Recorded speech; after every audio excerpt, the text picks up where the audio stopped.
নমস্কার বন্ধুরা, আমি অভিষেক আর বিদ্যায়তনে তোমাদের সকলকে স্বাগত। আজকে আমরা দেখব এমার্জেন্সি যে চ্যাপ্টারটা রয়েছে, এমার্জেন্সি প্রভিশনসগুলো, সেগুলো আজকে দেখব। তবে সব এমার্জেন্সি না, আজকে দেখব ন্যাশনাল এমার্জেন্সি চ্যাপ্টারটা। তো তোমরা যারা প্রথম থেকে ভিডিওগুলো দেখছো তারা সকলেই জানো। আরেকবার বলে দিই, যারা নতুন তাদের জন্য, আমরা এম লক্ষ্মীকান্ত স্যারের বই অনুযায়ী ইন্ডিয়ান পলিটিটা একদম গোড়া থেকে কমপ্লিট করছি, এবং এই প্রত্যেকটা সিরিজটা যদি তোমরা কমপ্লিট করো তাহলে তোমাদের ইন্ডিয়ান পলিটিতে আর কোনো প্রবলেম থাকবে না। মেন্স বলতে পারো, ডাব্লিউবিসিএসের মেন্স বলতে পারো, ইভেন ইউপিএসসি, সব কিছুতেই কোনো প্রবলেম থাকবে না, এটা আমি জোর করে বলতে পারি তোমাদের। তাই প্রত্যেকটা ভিডিও দেখো, পছন্দ হলে অবশ্যই সাবস্ক্রাইব করো চ্যানেলটাকে। কিন্তু চলো এখন আমরা পড়ার মধ্যে ঢুকে যাই। আজকের যেটা টপিক, এমার্জেন্সি। আমরা যখন জেনারেল ডিসকাশন করছিলাম প্রথমে প্রিঅ্যাম্বল পড়ার সময় বা সাইলেন্ট ফিচারগুলো পড়ার সময়, তখন তোমাদের মনে থাকবে, যদি না দেখে থাকো তাহলে আমি লিঙ্ক দিয়ে দিচ্ছি, তোমরা কিন্তু অবশ্যই ভিডিওগুলো দেখো। বারবার আমরা আলোচনা করেছিলাম যখন এমার্জেন্সি মানে সাবজেক্টটা ঢোকানো হচ্ছিল ইন্ডিয়ান কনস্টিটিউয়েন্সিতে, তখন যারা ফাউন্ডিং ফাদার ছিল তাদের মনে কোথাও যেন একটা মনে হচ্ছিল আমরা কোনো ভুল করছি না তো। কারণটা কি? কারণটা তার কিছুদিন আগেই জার্মানি এই এমার্জেন্সিকে হাতিয়ার করেই ওয়ার্ল্ডে একটা বিশাল মানে বড় চেঞ্জ আনার চেষ্টা করেছিল, তাতে ওয়ার্ল্ড ওয়ার 2 হয়েছে, বাকিটা তোমরা সকলে জানো। তাহলে তাদের কিন্তু কোথাও একটা ভয় হয়েছিল, কিন্তু আলটিমেট তারা আমাদের গণতন্ত্রের উপর নিজেদের ফেথটাকে কিন্তু দেখিয়েছিল যে না, আমরা হচ্ছে গণতান্ত্রিক দেশ, আমাদের এখানে ডিকটেটরশিপ চলবে না, সুতরাং আমরা আমাদের মতো করে সুস্থ থাকার জন্য এমার্জেন্সি প্রভিশনগুলোকে গ্রহণ করব। যদিও পরবর্তীকালে ডিকটেটরশিপের মতো কাজ হয়েছে, পরবর্তীকালে ভিডিওতে আমরা সেটা দেখতে পাবো। কিন্তু এখন কথা হচ্ছে এমার্জেন্সি বলতে কি এমার্জেন্সি। আমরা সাধারণত শুনে থাকি যে কোথাও ফ্লাড হচ্ছে, বন্যা হচ্ছে, এমার্জেন্সি ডিক্লেয়ার হয়ে গেল, কোথাও এমার্জেন্সি সিচুয়েশান তৈরি হচ্ছে, কোথাও ফায়ার হচ্ছে, এমার্জেন্সি সিচুয়েশান। এই এমার্জেন্সি একদমই না, তোমরা সকলেই জানো এই এমার্জেন্সির কথা কিন্তু আমি বলছি না। তাহলে এমার্জেন্সিটা কীরকম, কীভাবে এমার্জেন্সি হয় সেটা আগে আমাদের জানতে হবে। কিন্তু তার আগে আমরা দেখি এমার্জেন্সি যদি হয় তাহলে মানে কি চেঞ্জ হয়ে যায়। দেখো, এমার্জেন্সিতে মেনলি আমরা যেটা বলি, আমাদের কনস্টিটিউশনের ইউনিটারি ফিচার্স রয়েছে কিছু, মানে সর্বে সর্বা হচ্ছে কেন্দ্র, তখন একদম মানে কোনো প্রবলেম নেই, সব ক্ষমতা কেন্দ্রের হাতে কেন্দ্রীভূত হয়ে যায়। ভালো কথা, কেন্দ্রের হাতে কেন্দ্রীভূত মানে আমাদের যে ইউনিটারি অ্যাডভান্টেজগুলো সেইগুলো চলে আসে, এবং আমাদের ফেডারেল স্ট্রাকচার, যেটা ইউজুয়ালি আমাদের ফেডারেল স্ট্রাকচার, সেখানে যে স্টেটটা রয়েছে, স্টেটের ভূমিকা প্রায় নাই হয়ে যায়, এবং সব জিনিস কোথাও যেন কেন্দ্রের হাতে চলে আসে, যেটা গণতন্ত্রের পক্ষে কিন্তু ভালো নয়। কিন্তু কি করা যাবে, যদি আমাদের প্রয়োজন পড়ে তাহলে কিন্তু করতে হয়। তাহলে প্রয়োজনগুলো কখন পড়ে? প্রয়োজনগুলো পড়ে হচ্ছে তিনটে ক্ষেত্রে, বলা হচ্ছে তিনটে এমার্জেন্সির কথা বলা হচ্ছে। 352 ন্যাশনাল এমার্জেন্সি। ন্যাশনাল এমার্জেন্সি আবার দু রকম হয়, একটা এক্সটার্নাল, একটা ইন্টারনাল। এখন ইন্টারনাল না, এখন অন্য হয়েছে, কিন্তু আমরা প্রথম দিনে যেহেতু পড়ছি কনস্টিটিউশনে, সেহেতু কীভাবে চেঞ্জ হলো সেটাও আলোচনা করব। যদিও বইয়ে সেরকম না, আমি আমার নিজের মতো করে আলোচনা করছি। এবার ইন্টারনালটা পরে চেঞ্জ হয়েছে, কিন্তু আমরা এখন ইন্টারনালই ধরবো। এছাড়া প্রেসিডেন্ট রুল কীরকম, যেটা আমরা স্টেট এমার্জেন্সি তোমরা বলো, আমি বারবার বলি কখনো সেটা স্টেট এমার্জেন্সি নয়, সেটা হচ্ছে 356-এর এমার্জেন্সি রুল, এবং সব শেষে 360-এ আর্টিকেল 360-তে ফিনান্সিয়াল এমার্জেন্সি। তাহলে এইগুলো হচ্ছে এমার্জেন্সিগুলো কখন হবে? যখন দেশে কোনো বিশাল বিপত্তি ঘটবে, ন্যাশনাল এমার্জেন্সি। এক্সটার্নাল বলতে যখন যুদ্ধ হচ্ছে বা বাইরের তোমার বলতে পারো অ্যাগ্রেশন হচ্ছে কিছু, কোনো দেশ আমাদের উপর অ্যাটাক করবে, বাহিনী ঢুকছে, এরকম পরিস্থিতি, তখন প্রেসিডেন্ট রুল স্টেটে যখন একটা বিশাল কেওয়াস তৈরি হয়ে গেছে, তখন ফাইন্যান্সিয়াল এমার্জেন্সি হচ্ছে যখন আমাদের টাকার বলছে আমাদের অর্থনীতি খুব দুর্বল হয়ে পড়ে, সেই সময়টা 1990-91 সালে প্রায় সেরকম অবস্থা হয়েছিল, কিন্তু সৌভাগ্যবশত আমাদের ফাইন্যান্সিয়াল এমার্জেন্সি আজ পর্যন্ত হয়নি। তাহলে আমরা দেখলাম যে এমার্জেন্সি এই জায়গাগুলোকে এমার্জেন্সি বলে, কখন কখন এমার্জেন্সিগুলো হয়। তাহলে এমার্জেন্সিটা মনে রাখতে হবে অন্য কোনো এমার্জেন্সি না, যেগুলো কনস্টিটিউশনে বলা হয়েছে, কনস্টিটিউশনের পার্ট 18, ভালো করে মাথায় রাখো, পার্ট 18-এ যে এমার্জেন্সিগুলো বলা হচ্ছে সেই এমার্জেন্সির কথা আমরা আলোচনা করছি। ফ্লাড বা ফায়ার ইত্যাদি যেগুলো আছে সে, বা দুর্ভিক্ষ, খরা বলতে পারো, এই এমার্জেন্সির কথা কিন্তু আমরা আলোচনা করছি না। তাহলে আজকে আমরা এর মধ্যে আলোচনা করব 352, আর্টিকেল 352 ন্যাশনাল এমার্জেন্সি। যদি এইটা ঠিকমতো বুঝে নিতে পারো তাহলে বাকিগুলো কিন্তু খুব সোজা হয়ে যাবে। তাহলে 352 ন্যাশনাল এমার্জেন্সি কে ডাকে? একদম সোজা সাপটা কথা, প্রেসিডেন্ট সাহেব। আমাদের যিনি রাষ্ট্রপতি রয়েছেন তিনি যখন স্যাটিসফাইড হবেন, মানে আমার স্যাটিসফাইড বলতে আমার এখন দরকার, আমার এখন এমার্জেন্সি দরকার, দেশে এমার্জেন্সি সিচুয়েশান তৈরি হয়েছে, তিনি এমার্জেন্সি ডিক্লেয়ার করবেন।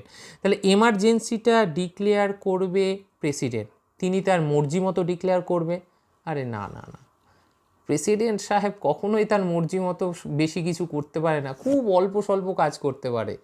তার জন্য তার উপরে রয়েছে মিনিস্টাররা, তার উপরে না, প্রেসিডেন্ট যদি উপরে, কিন্তু ওই বলে যারা বলবে নিচ থেকে, তার রাষ্ট্রপতির নিচে যারা আছে তারা যেটা বলবে ওনাকে তাই করতে হবে। তাহলে সুপ্রিম কোর্ট এটা ডিসক্রাইব করেছে যে ইউনিয়ন কাউন্সিল যেটা আছে, আমাদের ইউনিয়নের মিনিস্টারদের কাউন্সিল যেটা রয়েছে, তাদের অ্যাডভাইসে রাষ্ট্রপতি, প্রেসিডেন্ট, তিনি আমাদের এমার্জেন্সিটা লাগু করবে। কিন্তু 44th অ্যামেন্ডমেন্টে, কনস্টিটিউশনাল অ্যামেন্ডমেন্ট অ্যাক্ট 44-এ, এখানে কিন্তু এমার্জেন্সি সম্পর্কে অনেক চেঞ্জ হয়েছে, ভালো করে মাথায় রাখবে। 44th কনস্টিটিউশনাল অ্যামেন্ডমেন্ট অ্যাক্ট, এখানে এমার্জেন্সি নিয়ে অনেক কিছু চেঞ্জ হয়েছে। এইখানে একদম পরিষ্কার করে বলা হয়েছে সমস্ত ইউনিয়ন মিনিস্টারদের কাউন্সিল না, সিনিয়র যারা মিনিস্টার রয়েছে অর্থাৎ ক্যাবিনেট, সবার দরকার নেই, ক্যাবিনেটের অ্যাডভাইস সাপেক্ষে এটা রাষ্ট্রপতি সাহেব, প্রেসিডেন্ট সাহেব ঘোষণা করবে এমার্জেন্সিটা।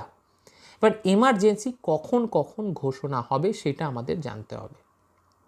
একটা হচ্ছে যখন যুদ্ধ শুরু হয়ে গেছে, দেখা গেল পাকিস্তান বোম ফেলেছে, ইন্ডিয়া রেসপন্স করেছে, সে যুদ্ধ শুরু হয়ে গেছে, তখন যদি প্রেসিডেন্টের মনে হয় যে আমার এমার্জেন্সি দেশে ডিক্লেয়ার করা উচিত, দরকার, তখন তিনি এমার্জেন্সি ডিক্লেয়ার করতে পারেন। তাহলে শুধুমাত্র কি তখনই যখন যুদ্ধ হবে একদম তখনই? তার আগে না, অবশ্যই তার আগেও করতে পারে, যখন রাষ্ট্রপতি সাহেবের মনে হবে, মানে ওই ক্যাবিনেটের অ্যাডভাইস সাপেক্ষে, যে বাইরের দেশ আমাদের বেশ মানে যুদ্ধর পরিস্থিতি শুরু হচ্ছে এবং আমাদের থ্রেট দিচ্ছে যে যুদ্ধ হবে, সেই সময় কিন্তু অবশ্যই হতে পারে। যখন গ্রেভ থ্রেট পরিস্থিতি তৈরি হবে, দেখা গেলো চায়না হুমকি দিচ্ছে বারবার, এই কিছুদিন আগে হয়েছিল লাদাখে স্ট্যান্ড বাই চলছিল, সেই সময়েও সেই পরিস্থিতিতেও ইউনিয়ন কাউন্সিলের মর্জি সাপেক্ষে কিন্তু মানে অ্যাডভাইস সাপেক্ষে কিন্তু এই ন্যাশনাল এমার্জেন্সি ঘোষণা হতে পারে। তাহলে দু রকম হয়ে গেল, একটা ওয়ার অথবা ওয়ারের মতো পরিস্থিতি, যুদ্ধ বা যুদ্ধের মতো পরিস্থিতিতে হয়, এইটাকে বলা হচ্ছে এক্সটার্নাল এমার্জেন্সি। দ্বিতীয়টা বলা হচ্ছে ইন্টারনাল এমার্জেন্সি, মানে আমাদের দেশের ভিতরে যখন একটা কেওয়াস তৈরি হচ্ছে সেইটাকে আমরা ইন্টারনাল এমার্জেন্সি বলবো, তখনও কিন্তু এই ন্যাশনাল এমার্জেন্সি ঘোষণা হতে পারে। তাহলে ইন্টারনাল এমার্জেন্সিটা কি, কেওয়াসটা কীভাবে হয়? বাড়ির পাশে তো চারজন যদি ঝগড়া করে সেটাও কেওয়াস, তাই তো? কিন্তু ইন্টারনাল এমার্জেন্সি সম্পর্কে সেরকম কোনো কথা উল্লেখ ছিল না, আমরা পরে যখন আসছি তখন ক্লিয়ার হব। আমাদের ওই যে বললাম যেটা তারা ভয় করছিল ডিকটেটরশিপের, সেটাও কোথাও যেন আমাদের দেশের কনস্টিটিউশনেও ঘটেছে। আমরা যারা নতুন আমরা হয়তো জানি না, কিন্তু ইতিহাস কিন্তু সবার জন্যই এক এবং সবার সামনে সঠিক কথাটা সবসময় তুলে ধরে। তো যাই হোক, পরে সেগুলো আলোচনা করছি। তো এবার গল্প হচ্ছে যে রাষ্ট্রপতি এটাকে লাগু করলেন, কিন্তু মনে রাখতে হবে রাষ্ট্রপতি একজন কি বলবো, উনি হচ্ছেন কনস্টিটিউশনাল যে এক্সিকিউটিভ হেড। তাহলে আমাদের সংবিধানে কোথাও যেন লেজিসলেটিভকে বা পার্লামেন্টকে কোথাও যেন বেশি প্রাধান্য দেওয়া হয়েছে। তাহলে ঘোষণা করলো রাষ্ট্রপতি, কিন্তু সেখানে কি পার্লামেন্টের কোনো ভূমিকা থাকবে না? অবশ্যই থাকবে। কিভাবে থাকবে? যেদিন থেকে ঘোষণা করলেন রাষ্ট্রপতি, তারপরে 30 ডেজের মধ্যে পার্লামেন্টের অ্যাপ্রুভাল চাই, রাজ্যসভা লোকসভা দুজনেরই অ্যাপ্রুভাল চাই। স্পেশাল মেজরিটি মানে 2/3 প্রেজেন্ট অ্যান্ড ভোটিং। 2/3 মানে যারা প্রেজেন্ট থাকবে তার 3 ভাগের মধ্যে 2 ভাগের সমর্থন লাগবে, বিলটা পাস করাতে হবে, তারপর এমার্জেন্সি লাগু হবে। কিন্তু তার আগে 30 দিনের মধ্যে, 30 দিন কিন্তু ওটা রাষ্ট্রপতি মেনটেন করতে পারেন। এবার এই জায়গাটাই কথা হলো যে কতদিন চলবে, কতদিন থাকবে। বলা হচ্ছে যখন পাস করা হলো তখন থেকে 6 মাস পর্যন্ত এটা লাগু থাকবে। 6 মাস পরে কি হবে? আবার পাস করাতে হবে। তাহলে এরকমভাবে কতবার পাস করানো? আনলিমিটেড টাইম, যত দিন ইচ্ছা এইভাবে চলতে পারে। গল্প হচ্ছে যদি দেখা গেল যেই সময়টা ডাকা হচ্ছে সেই সময় যদি আমাদের লোকসভা ইলেকশন থাকে, তাহলে কি করা যাবে? তাহলে লোকসভা ইলেকশনটাও পিছাতে থাকবে। লোকসভা যেহেতু ভাঙে, রাজ্যসভা ভাঙবে না, লোকসভা ভাঙবে না। ওই 1 বছর করে যখন বাড়াবে 1 বছর আরও এক্সটেন্ড হলো, আবার বাড়াবে, আবার 1 বছর এক্সটেন্ড হলো, এইভাবে কিন্তু বাড়তে থাকবে। যখন ভাঙবে তারপরে 1 বছরের মধ্যে লোকসভা ইলেকশন কন্ডাক্ট করাতে হবে। এটা একদম ভালো করে মাথার মধ্যে ঢুকিয়ে নাও। আর যদি নতুন লোকসভা গঠন হয়, তার আগে দেখা গেল এমার্জেন্সি ডিক্লেয়ার হলো, তাহলে কি করতে হবে? তাহলে যেদিন লোকসভা গঠন হবে তার 30 ডেজের মধ্যে এটাকে পাস করাতে হবে। মানে দেখা গেল রাষ্ট্রপতি ডেকে নিয়েছে এমার্জেন্সি, আর লোকসভার রেজাল্ট জাস্ট বেরিয়েছে, লোকসভার হয়তো সেশন শুরু হয়নি। তাহলে কিভাবে, যতদিন না লোকসভা বসছে ততদিন কি এমার্জেন্সি থাকবে কি থাকবে না? অবশ্যই থাকবে। কিন্তু যবে থেকে লোকসভা কার্যকর হচ্ছে তবে থেকে 30 ডেজের মধ্যে তার অ্যাপ্রুভাল দরকার। কিন্তু প্রথম 30 ডেজের মধ্যে রাজ্যসভার অ্যাপ্রুভাল কিন্তু দরকার হবে, কারণ রাজ্যসভা স্থায়ী। রাজ্যসভার অ্যাপ্রুভাল হওয়ার পরে লোকসভার জন্য যবে থেকে লোকসভা বসবে তার 30 ডেজ। দুটো আলাদা আলাদা সিনারিও। যখন লোকসভা ভাঙবে সেটা 1 বছর করে এক্সটেন্ড হতে থাকবে লোকসভাটা, আর যখন হবে তখন 30 ডেজের মধ্যে, যবে থেকে লোকসভা বসছে তবে থেকে 30 ডেজের মধ্যে কিন্তু পাস করাতে হবে। এত কিছু মেনটেন করে এখন আমাদের এইটা করতে হয়, কিন্তু আগে কিন্তু এতটা দরকার হতো না। কি হয়েছিল আমরা ইতিহাসটা দেখে নিই। যেই জায়গাটা এতক্ষণ আমি বারবার বলছিলাম ইতিহাসের কথা, ইতিহাস কথা বলে, সেই জায়গাটা এবার আলোচনা করি। আলোচনাটা হচ্ছে এই সময় অর্থাৎ 25শে জুন 1975 সময় আমাদের দেশে একটা ন্যাশনাল এমার্জেন্সি ডিক্লেয়ার হয়েছিল।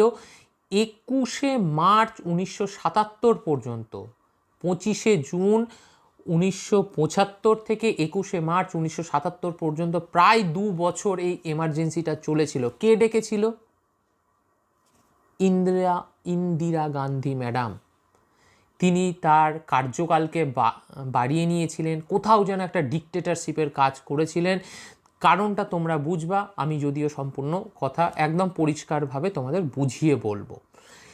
তিনি কি করলেন, যখন দেখছেন যে কোথাও যেন বিরোধী খুব জোরদার হয়ে উঠছে, হয়তো ইলেকশনে হার হতে পারে বা কিছু একটা, সেই সময় তিনি, তখন যিনি রাষ্ট্রপতি ছিলেন শ্রী ফখরুদ্দিন আলী আহমেদ জি, ওনাকে বললেন আপনি ডেকে দিন, আপনি এমার্জেন্সি ডাকুন। তো উনি তো বললেন, প্রেসিডেন্ট বললেন যে ক্যাবিনেটের দরকার, ক্যাবিনেটের অ্যাপ্রুভাল দরকার। তো ক্যাবিনেট অ্যাপ্রুভালটা কই? তখন বলছে আমি ক্যাবিনেট, এতটা দাম্ভিকতার সাথে বলেছিলেন আমি ক্যাবিনেট, আমি বলে দিচ্ছি আপনি ডাকুন, আমি অ্যাপ্রুভাল এনে দিচ্ছি। যদিও 2 বছরের মধ্যে অ্যাপ্রুভাল ক্যাবিনেটের কিন্তু আসেনি। সেই সময় যারা অন্যান্য পার্টির সদস্য ছিলেন, বিরোধী পার্টির সদস্য ছিলেন, তাদের প্রায় প্রত্যেককে অ্যারেস্ট করে নেওয়া হয়েছিল। আচ্ছা, কি পারপাসে এই এমার্জেন্সি ডাকা হয়েছিল? সেইটা ডাকা হয়েছিল জয়প্রকাশ নারায়ণ জি, জয়প্রকাশ নারায়ণ জির বিহারে যে ছাত্র মুভমেন্টটা হয়েছিল, যে সিংহাসন ছাড়ো ইত্যাদি ইত্যাদি, সেই বেসিসে কিন্তু এমার্জেন্সি ডাকা হয়েছিল। কোথায়? বিহারে হলো, সারা দেশে এমার্জেন্সি ডাকা হলো। তখনকার বিরোধী যারা লিডার ছিলেন, অটল বিহারী বাজপেয়ীজি, তারপরে আমাদের আদবানিজি বা জর্জ ফার্নান্ডেসজি সম্ভবত, সবাইকে অ্যান্টি ন্যাশনাল বলা হয়েছিল। তখন একটা অ্যাক্ট হয়েছিল মিসা, হ্যাঁ, মেনটেন ইন্টারনাল সিকিউরিটি অ্যাক্ট 1971-এ পাশ করা হয়েছিল। মেনটেন ইন্টারনাল সিকিউরিটি অ্যাক্টে এনাদের সবাইকে, যত বিরোধী নেতা ছিলেন, বড় বড় লিডার্স ছিলেন, বুঝতেই পারছো কত বড় বড় নাম তখন, ভারতীয় জনতা পার্টি বা জনসংঘ বলতে পারো, যত বড় বড় লিডার ছিল সবাইকে অ্যারেস্ট করে নেওয়া হয়েছিল টেররিস্ট বলে। এইভাবে তাদের বাকরুদ্ধ করা হয়েছিল। অর্থাৎ কোথাও যেন আমাদের ফাউন্ডিং ফাদাররা যেটা চাইছিল না, যাতে এরকম পরিস্থিতি না হয়, সেই জিনিসটাই হলো। প্রায় 2 বছর ন্যাশনাল এমার্জেন্সি চলল। আর ন্যাশনাল এমার্জেন্সি 2 বছর চলার পরে তারপর যখন ইলেকশন কন্ডাক্ট হলো, দেখা গেল সে এগেনস্ট পার্টি জিতে আবার ক্ষমতায় আসলো এবং ম্যাডাম ইন্দিরা গান্ধী চলে গেলেন। এই সময়টাতেই 44th অ্যামেন্ডমেন্ট হলো, কনস্টিটিউশনাল অ্যামেন্ডমেন্ট হলো, এবং পরিষ্কারভাবে যে রিফর্মসগুলো ছিল সেই রিফর্মসগুলোকে আনা হলো। এবং 44th অ্যামেন্ডমেন্টে যে ইন্টারনাল এমার্জেন্সি শব্দটা, সেইটাকে আর্মড রেবিলিয়ন বলা হলো। অর্থাৎ ইন্টারনাল এমার্জেন্সি বলে কোনো শব্দ হলো না। যদি আর্মড রেবিলিয়ন হয় দেশের মধ্যে, তাহলেই, একমাত্র তাহলেই এমার্জেন্সি ডিক্লেয়ার করা যাবে। অর্থাৎ কোথাও যেন একটা স্পষ্ট বার্তা দেওয়া হলো। কারণ ওই বলে না, মানে আমরা ওরা যারা করছে পরবর্তীকালে, তারা নিজেরা তো লাঠির বাড়ি খেয়েছে, তারা তো নিজেরা তার কষ্টটা বুঝতে পেরেছে। সুতরাং পরিষ্কারভাবে তারা কনস্টিটিউশনাল অ্যামেন্ডমেন্টে বলে দিল যে না, ইন্টারনাল এমার্জেন্সি কেওয়াজ মানে যা তা করা যাবে না। এবার করতে হবে, যদি একমাত্র দেশে সশস্ত্র বিদ্রোহ হয়, আর্ম রেভলিউশন হয়, তাহলেই ইন্টারনাল এমার্জেন্সি করা যাবে, তাছাড়া ইন্টারনাল এমার্জেন্সি হবে না। এবার আমরা দেখি ইন্টারনাল এমার্জেন্সি। আমরা যখন ফান্ডামেন্টাল রাইটস করেছিলাম, 8টা ভিডিও আছে, তোমরা গিয়ে অবশ্যই দেখো, একদম বেসিকটা টোটাল ক্লিয়ার হয়ে যাবে। তো সেইখানে আমরা বারবার বলেছি আর্টিকেল 20, আর্টিকেল 21, দুটো আর্টিকেল কখনোই কখনো উঠানো যায় না। তাহলে এমার্জেন্সিতে বাকিগুলো কখন ওঠানো যায় আর কখন ওঠানো যায় না, এইটা আমরা একটু দেখে নিই। বলা হচ্ছে যে এটার এফেক্টে, এমার্জেন্সির এফেক্টে ইউনিয়নের হাতে ক্ষমতা থাকে। স্টেট কিছু ব্যাপারে স্টেটের যেখানে ক্ষমতা বলে কিছু না, ফিনান্সিয়াল আর এক্সিকিউটিভ যে ক্ষমতাগুলো, সেটাও কিন্তু মানে কতটা থাকবে কতটা থাকবে না, সেটাও কিন্তু ডিপেন্ড করে যে প্রেসিডেন্ট যেই ডিস্ট্রিবিউট করবে তার উপর, রিডিস্ট্রিবিউট করবে প্রেসিডেন্ট, তার উপর কিন্তু সেই ক্ষমতাগুলো থাকে। এবার দুটো আর্টিকেল বইয়ের মধ্যে আছে, দেখতে পাবা, আর্টিকেল 358, আর্টিকেল 359। আর্টিকেল 358-এ বলা হচ্ছে যে এক্সটার্নাল যখন এমার্জেন্সি হবে, এক্সটার্নাল এমার্জেন্সিতে আর্টিকেল 19-কে প্রভোগ করা হবে, অর্থাৎ উঠিয়ে দেওয়া হবে। আর্টিকেল 19-এর কোনো ভ্যালু থাকবে না। অন্যান্য ফান্ডামেন্টাল যে রাইটসগুলো রয়েছে তার সাথে আর্টিকেল 19-ও উঠে যাবে। কিন্তু ইন্টারনাল এমার্জেন্সি মানে যেটা এখনই বললাম, আর্মড রেভিলিয়নের কারণে যদি বা সশস্ত্র বিদ্রোহের কারণে যদি এমার্জেন্সি ডাকা হয়, সেক্ষেত্রে কিন্তু সেটা হবে না। সেক্ষেত্রে আর্টিকেল 19 কিন্তু বলবৎ থাকবে, সেটাকে উঠানো যাবে না। এবং এটার কারণটা ওই যে বললাম বাজপেয়ীজিদের কথা। আর্টিকেল 19-এ কী আছে অবশ্যই কমেন্ট করে লিখবে, আর্টিকেল 20, আর্টিকেল 21-এ কী আছে খুব সংক্ষেপে কিন্তু কমেন্ট করে লিখবে। আমি প্রত্যেকটা আর্টিকেল কিন্তু তোমাদের কভার করিয়েছি। আর্টিকেল 20, আর্টিকেল 21 উঠানো যাবে না, ঠিক আছে। আর্টিকেল 358-এ আর্টিকেল 19 সম্পর্কে বলা হয়েছে এবং আর্টিকেল 359-এ কী বলা হয়েছে, আর্টিকেল 359-এ বলা হয়েছে আদার্স যে ফান্ডামেন্টাল রাইটসগুলো আছে সেইগুলো তো উঠবে, কিন্তু সেইগুলো উঠবে কি উঠবে না সেইটাও কিন্তু প্রোক্লেমেশনে বলা হবে, মানে যে আদেশনামাটা জারি হবে তাতে বলা থাকবে কোনগুলোকে ওঠানো হচ্ছে কোনগুলোকে ওঠানো হচ্ছে না। এই দুটা থেকে কিন্তু কোশ্চেন আসতে পারে। আর্টিকেল 358-এ শুধুমাত্র আর্টিকেল 19-এর কথা বলা হয়েছে। আর্টিকেল 19 কখন উঠে যাবে, যখন এক্সটার্নাল এমার্জেন্সি, কখন থাকবে যখন ইন্টারনাল এমার্জেন্সি। আর্টিকেল 359-এ কী বলেছে, বলেছে বাকি আর্টিকেল যেগুলো আছে ফান্ডামেন্টাল রাইটস সেগুলো উঠবে কি উঠবে না সেগুলো সম্পর্কে আমরা জানবো কোথায়, যখন আদেশনামাটা জারি হবে সেইখানে। এটা বলা হয়েছে আর্টিকেল 359-এ। তাহলে এই দুটা ভালো করে দেখে নেবা। এবার সব কিছু পড়ে নিলাম, তাহলে সবার শেষে এমার্জেন্সিটা উঠবে কি করে, তাই তো? এমার্জেন্সিটা তো উঠার ব্যবস্থা করতে হবে। এমার্জেন্সি লাগু তো হলো, বুঝে গেলাম যে এইভাবে ওইভাবে সেইভাবে লাগু হলো, কিন্তু উঠবে কিভাবে?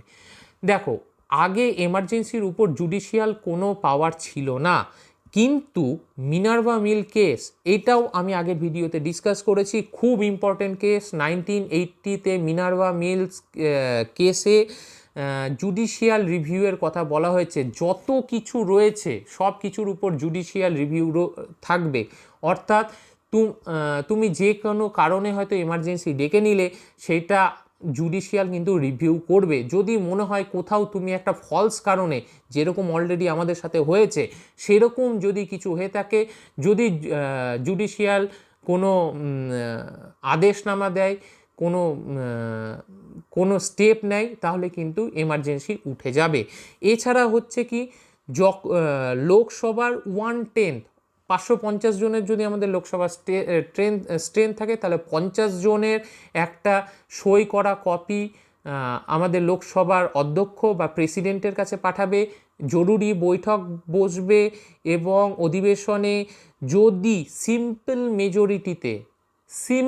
মেজরিটিতে যদি বিল পাস হয়ে যায়, মানে ভোটাভুটি হয়ে যায় এবং এমার্জেন্সি উঠানোর পক্ষে ভোট হয় সিম্পল মেজরিটিতে, যেটা খুব সহজ, তাহলে সেখানে কিন্তু আমাদের এমার্জেন্সি উঠে যাবে। এছাড়াও যখন ক্যাবিনেট রাষ্ট্রপতিজিকে বলবেন যে উঠিয়ে দিতে, তখন তো অবশ্যই উঠে যাবে।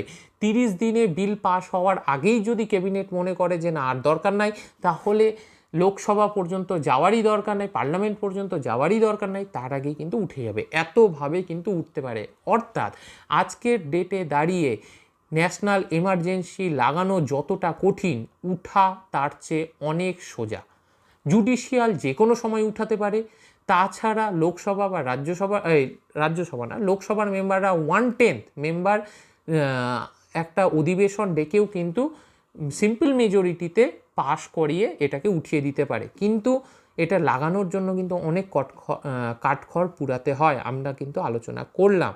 তাহলে দিনের শেষে একদম যদি আমরা সামারি দেখি, তাহলে আমরা কি কখনো চাইবো যে এমার্জেন্সি হোক?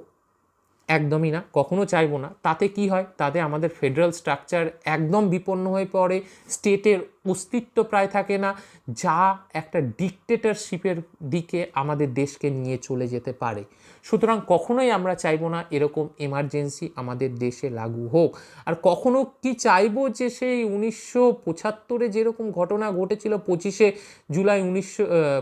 জুন 1975-এ সেরকম ঘটনা ঘটুক? না। সেরকম ঘটনা কি ঘটতে পারে? এখন মনে হয় না সেরকম ঘটবে, কারণ তার বিপক্ষে অনেক অ্যাক্ট চলে এসছে। ওই যে বললাম জুডিশিয়ারি রিভিউ, কারণ আমাদের মধ্যে কোথাও যেন একটা বিশ্বাসের জায়গা আছে যে সব কিছুর উপর সুপ্রিম কোর্ট বা আমাদের জুডিশিয়ারি ব্যবস্থা নজর রাখছে, যা মানুষের কল্যাণই করবে।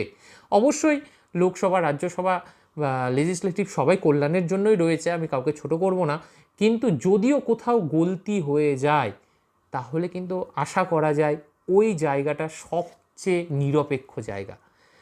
এই নোটে আজকের ভিডিও শেষ করছি। যে একটা আশা নিয়ে কখনোই এরকম পরিস্থিতি আমাদের দেশে আর হবে না। তবে শেষ করার আগে তোমাদের ভিডিওগুলো কেমন লাগছে সেটা জানাও, তোমরা কিছু শিখতে পারছো কি না সেটা অবশ্যই কমেন্ট করে জানাও, তার সাথে নিজের পড়াটা কিন্তু পড়ে যাও।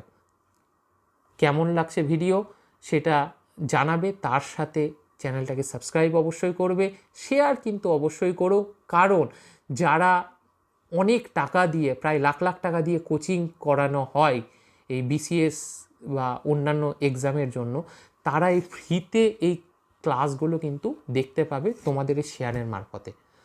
আজকের মতো এখানেই, দেখা হচ্ছে পরের ভিডিওতে। তবে অবশ্যই বাড়িতে কিন্তু নিজের পড়াটা পড়বে। নমস্কার।